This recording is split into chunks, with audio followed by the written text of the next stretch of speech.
Halo, di video kali ini kita akan membahas contoh linear programming atau pemrograman linear. Teknik matematis yang dapat membantu perusahaan mengambil keputusan yang optimal, terutama dalam alokasi sumber daya. Kita akan melihat bagaimana linear programming dapat digunakan untuk menentukan kombinasi produk terbaik atau yang biasanya dikenal dengan product mix. Sebelum kita mulai, mari kita ingat kembali konsep dasar dari linear programming. Pada dasarnya, linear programming digunakan untuk menemukan solusi optimal dari suatu objective function, yaitu hasil yang ingin kita maksimalkan atau minimalkan, misalnya keuntungan, dengan memperhatikan constraints atau batasan tertentu seperti sumber daya manusia, waktu, atau kapasitas. Untuk menyelesaikan masalah dengan linear programming, kita perlu memperhatikan langkah-langkah umum berikut. Pertama, identifikasi variabel keputusan atau decision variables. Decision variables adalah variabel yang kita tentukan nilainya untuk mencapai solusi optimal. Dalam contoh product mix, decision variables adalah jumlah unit dari setiap produk yang harus diproduksi. Kedua, tentukan objective function. Buat persamaan untuk fungsi yang ingin kita maksimalkan atau minimalkan, seperti total keuntungan atau profit. Ketiga, tentukan batasan atau constraints. Definisikan semua batasan atau kendala yang perlu diperhatikan, seperti jumlah sumber daya yang terbatas. 4. Identifikasi variabel input atau input variables, yang merupakan data atau parameter tetap yang memengaruhi model, seperti kapasitas sumber daya dan biaya produksi per unit. Input variables ini tidak diubah dalam proses optimasi, tetapi mereka menentukan bagaimana variabel keputusan memengaruhi hasil. 5. Buat model. Gabungkan fungsi objektif dan constraints dalam bentuk persamaan atau pertidaksamaan. 6. Tentukan tool untuk optimisasi, misalnya menggunakan perangkat lunak seperti solver pada Excel, untuk menemukan solusi optimal dari model tersebut.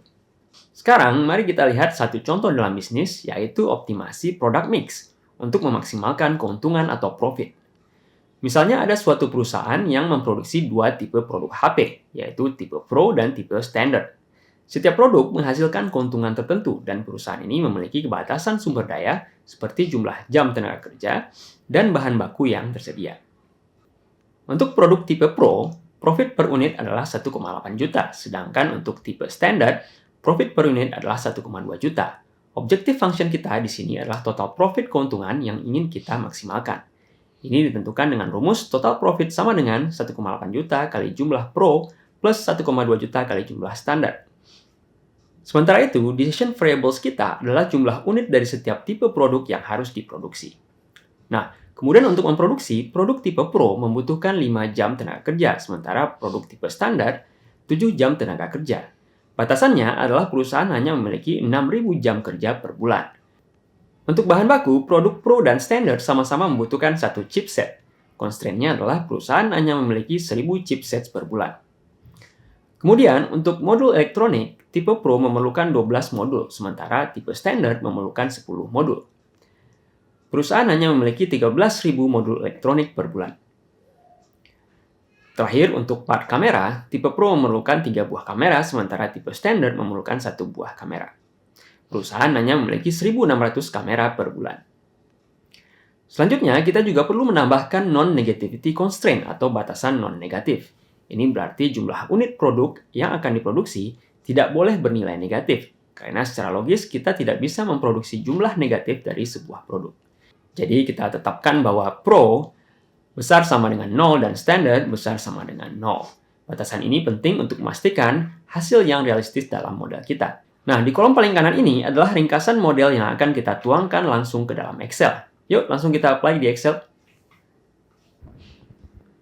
Oke, kita akan coba selesaikan di Excel. Di layar kita sekarang ini sudah ada satu file Excel yang terbuka, yang sudah saya siapkan. Ini template yang nanti bisa kita gunakan. Silakan download di Learning Management System kita, yaitu di EMAS 2. Nah, pertama di sini kita lihat ada beberapa hal ya. Yang pertama adalah decision variables, di mana di sini seperti yang kita bahas tadi, ada number of products yang harus kita tentukan ya untuk masing-masing tipe produk ya. Yang pertama adalah produk Pro, kemudian yang kedua adalah produk yang bertipe standar ya.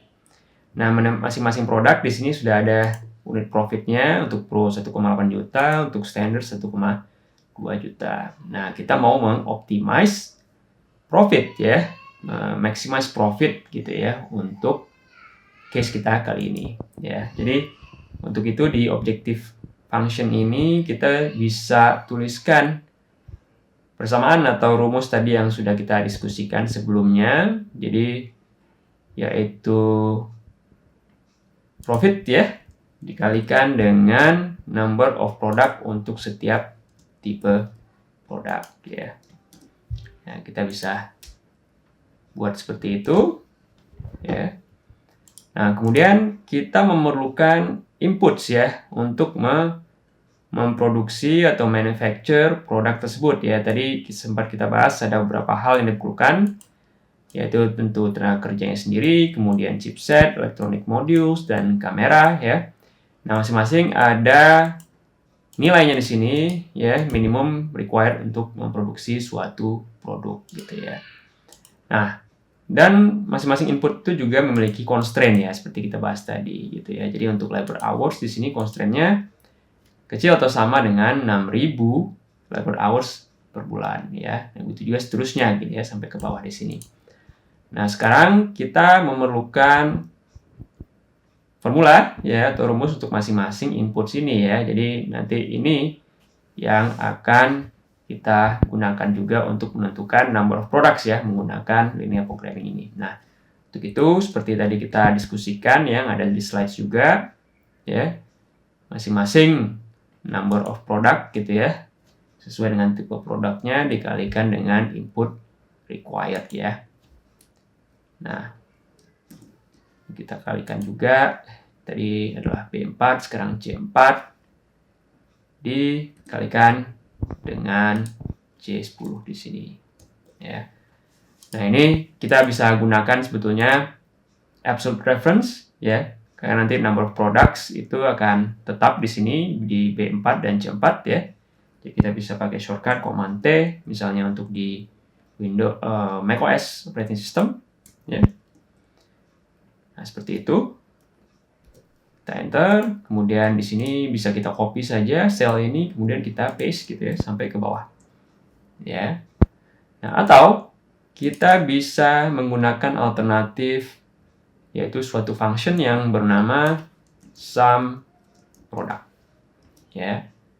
Nah, untuk sum product ini diperlukan array yang pertama yaitu number of products. Kita bisa blok seperti itu.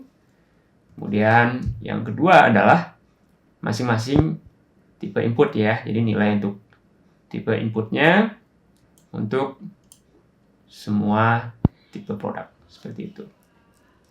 Ya. Nah, hasilnya sama kurang lebih. Ya, hasilnya tetap sama.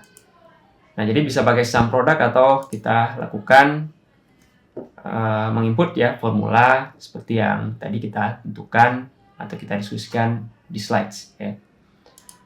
Nah, tapi mungkin for the sake of consistency kita gunakan formula yang sama lah ya, gitu ya. Oke, selanjutnya kita akan menggunakan solver ya. Jadi solver ini adalah suatu add-in ya yang datang dengan Microsoft Excel. Jadi bagi yang belum melakukan instalasi atau mengenable add-in ini bisa ke tab data ya di sini. Ada tab data di Excel. Kemudian memilih analysis tools ya. Jadi kalau belum dicentang ya, silakan dicentang di sini solver add-in ya. Oke. Sini ya. Kemudian bisa kita klik selanjutnya adalah solver ya di sini ya. Solver ya. Jadi ada menu sini solver, kita klik di situ. Nah, sekarang kita perlu tentukan objective function ya. Jadi ini seperti kita set tadi ya, di sini sudah ada ya di E5 ya. Objective function ya. Kita tentukan. Kemudian untuk decision variables ya, ini by changing variable cells ya.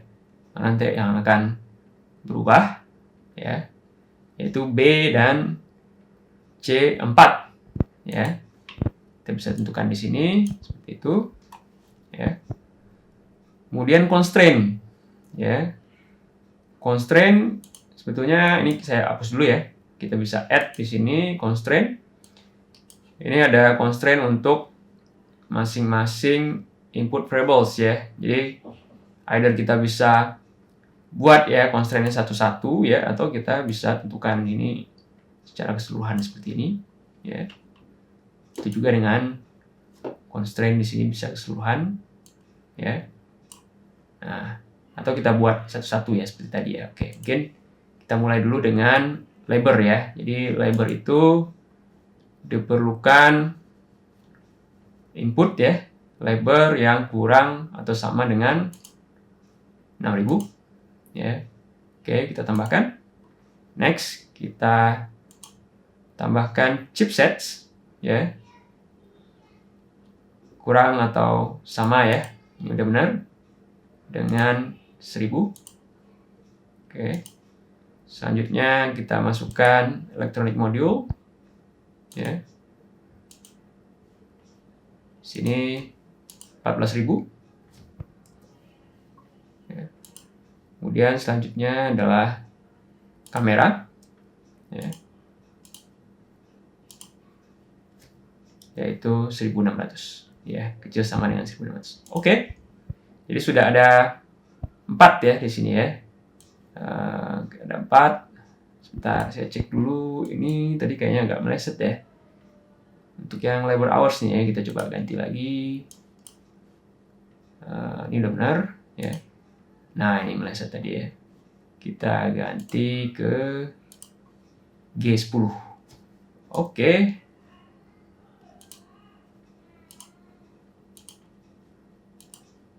Wait, constraint must be number.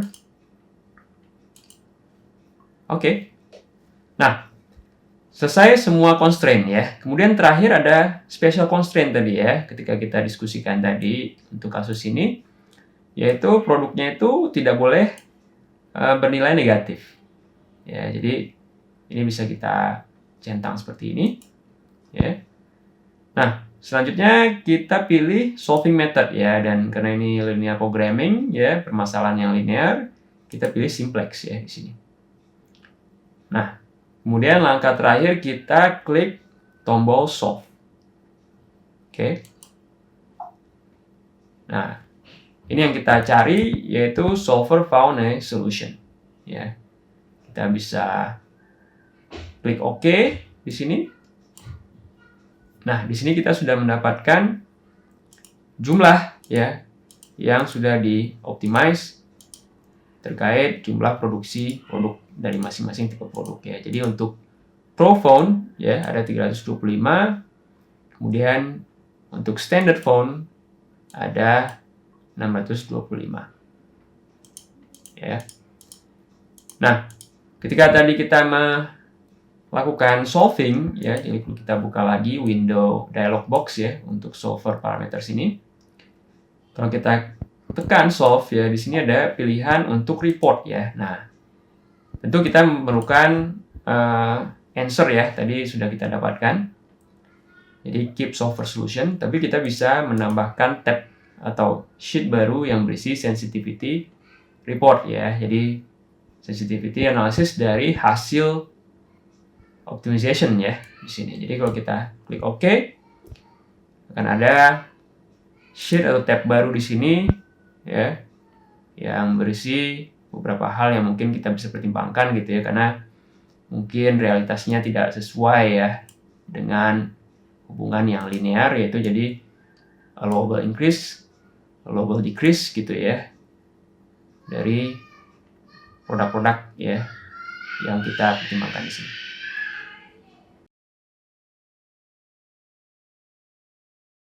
Setelah mendapatkan solusi optimal, penting juga untuk melihat sensitivity analysis atau analisis sensitivitas. Sensitivity analysis membantu kita memahami bagaimana perubahan dalam batasan atau parameter tertentu dapat mempengaruhi hasil optimal. Di Excel, setelah solver menyelesaikan masalah, kita dapat melihat tabel sensitivitas untuk menilai dua aspek utama. Yang pertama adalah allowable increase dan decrease, menunjukkan berapa besar perubahan yang bisa ditoleransi oleh setiap parameter sebelum solusi optimal berubah. Yang kedua adalah shadow price, menunjukkan berapa banyak nilai objektif kita, misalnya keuntungan akan berubah jika ada peningkatan 1 unit dalam kapasitas sumber daya tersebut. Nah, itulah contoh singkat dan sederhana tentang bagaimana linear programming dapat membantu perusahaan memaksimalkan keuntungan dengan optimisasi product mix. Dengan teknik ini, kita dapat membuat keputusan yang lebih terukur dan memanfaatkan sumber daya secara optimal. Terima kasih sudah menonton, sampai jumpa di video berikutnya.